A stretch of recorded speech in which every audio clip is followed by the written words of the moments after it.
ci sànni rek ay kàddu leeral li tax a jóg association bi.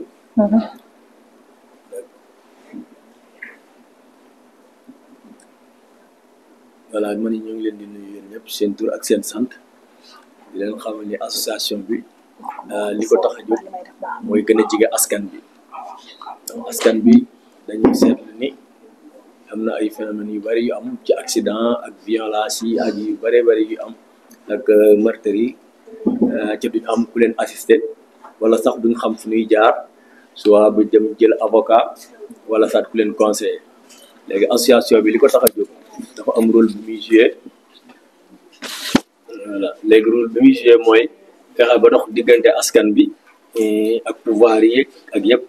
pour maanaam ku ci am problème boo ñëwee ci ñoom ñu mën laa assister buñ la waree wutal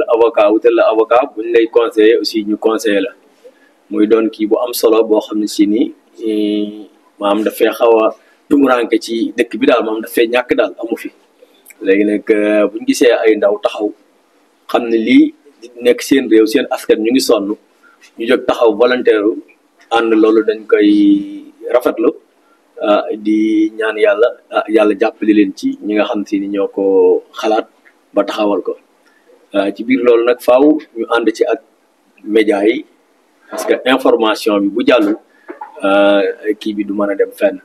moo tax média daf ci am rôle bu am solo ñi comme journaliste yeeg ak ñëpp léegi loolu moo taxan ñu ni woon nañ ñëw sànni ci ay quelques kàddu mooy moo xam ci comme lu jëm ci violence bi soutenir leen koo xam si ni victime nga maanaam loru nga ci yaa xam ci ay manifestation ci nga manifesté wu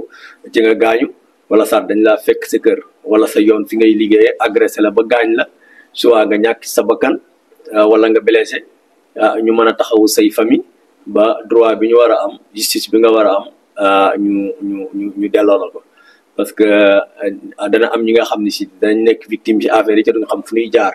fan la ñuy jaar mais d'abord aussi association bi day sensibiliser mooy artu nit ñi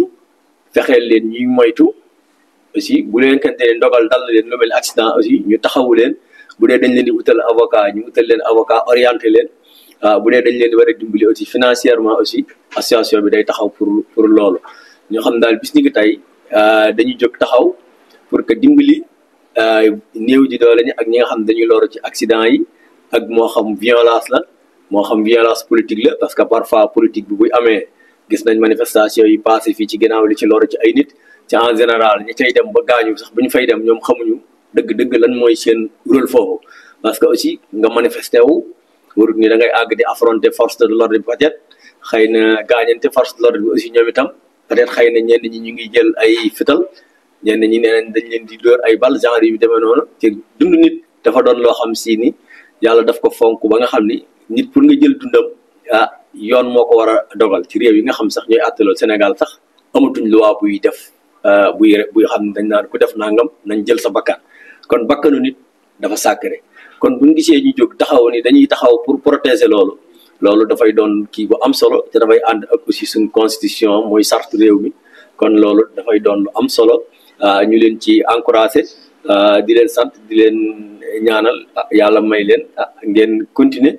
ba mu dem ba nekk ONG dem ba romb sax réew mi dem ba ci Afrique yëpp parce que du Sénégal rek ñoom ñoo am problème boobu mais mën nañu Afrique yëpp adduna bi yëpp sax loolu noonu mooy seen problème voilà loolu moo taxaat ne ñu ni wan nañ ci sànni ay quelques kàddu leeral parce que en général ñi ciy lor ñi ci ëpp duñu xam sax li xew bu dee ju leen ci manifestation da ngay ñëw ci manifestation rek fekk ay groupe bi mbooloo nga ñëw ñuy sànni xeer nga sànni xeer ñi kii nga lii ca fekk ñu gaañ la ci léegi say mbokk ñooy perte yaa xam étudiant nga woon wala élève nga woon wala ouvrier nga wala du naan say mbokk ñoo fii des ci duñ xam sax fan la ñuy jaar après ëllëg en général duñ leen sax xam en général ñi ciy loru accident yi gis nañ ko fan yii nii accident yi ni muy mel ñi ñuy rey aussi fekk leen seen kër wala ñu fekk leen fa ñuy liggéeyee aussi rey leen loolu aussi dafa doon loo xam si ni dafa metti loolu il faut am ñu taxaw jóg ni lii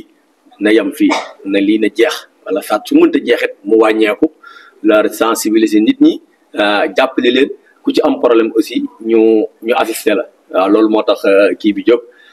parce que voilà léegi nag pour régler loolu première comme ni ñu ko waxee mooy information bi ak sensibilisation bi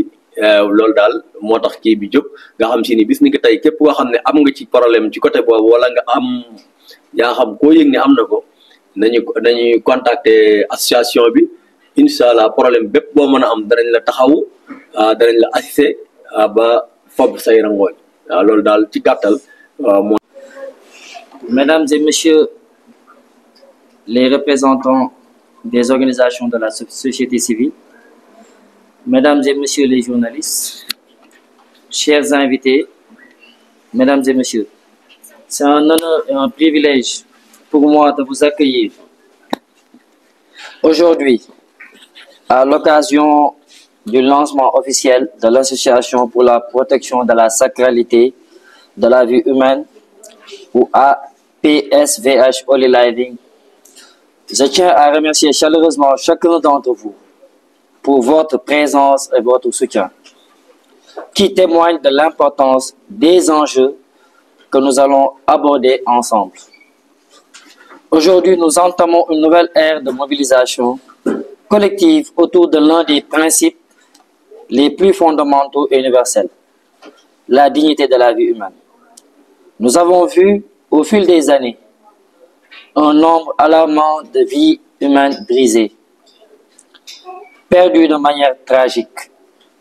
que ce soit à cause d'accidents, d'agressions, d'assassinats, de négligence médicale, de violences politiques ou de nombreux autres fléaux qui continuent de défigurer notre société. Ces drames ne peuvent et ne doivent pas être considérés comme des fatalités. Holy Living se constitue donc en rempart contre ce fléau, mais aussi en acteur de solutions durables pour la protection de la vie humaine. Dans toutes ses dimensions, nous croyons fermement que chaque vie, quelle que soit sa provenance,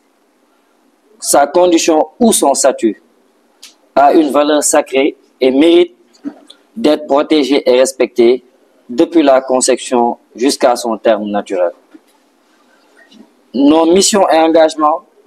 notre association se fixe plusieurs objectifs essentiels qui guideront nos actions et notre engagement pour la défense de la vie humaine, à savoir sensibiliser et éduquer les citoyens aux enjeux relatifs à la sacralité de la vie humaine. Nous souhaitons créer un changement durable dans les mentalités, où chaque individu, chaque famille, chaque acteur de la société prendra conscience de l'importance de respecter la vie humaine à tous les aspects de son existence. Accompagner les victimes de violences physiques et psychologiques et les familles endeuillées, toute personne confrontée à la perte d'un proche, en leur offrant un soutien humain,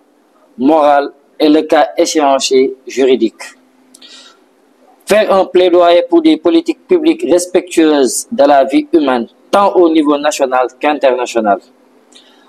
Nous nous engagerons activement dans la défense des lois et des dispositifs qui garantissent le respect en intervenant auprès des institutions, des pouvoirs publics et des organisations internationales. Promouvoir les soins palliatifs dignes afin que chaque individu, quelle que soit la situation de sa santé, puisse vivre ses derniers moments dans la dignité, entouré de soins appropriés et respectueux de sa personne. L'ASPVH Holy Living est aussi un lieu d'engagement collectif où la solidarité, la justice sociale et la bioéthique seront des pierres angulaires de nos actions. Ensemble, nous entendrons agir de manière concrète pour que la protection de la vie ne soit qu'un principe abstrait, mais un engagement quotidien dans chaque communauté, chaque institution, chaque famille. Nos projets à venir pour les mois à venir, on essaiera de lancer plusieurs initiatives concrètes. Parmi celles-ci, une série de campagnes de sensibilisation visant à toucher les différentes couches de la société, en particulier les femmes et les jeunes, les familles et les professionnels de santé. Nous organiserons également des tables rondes et des forums de discussion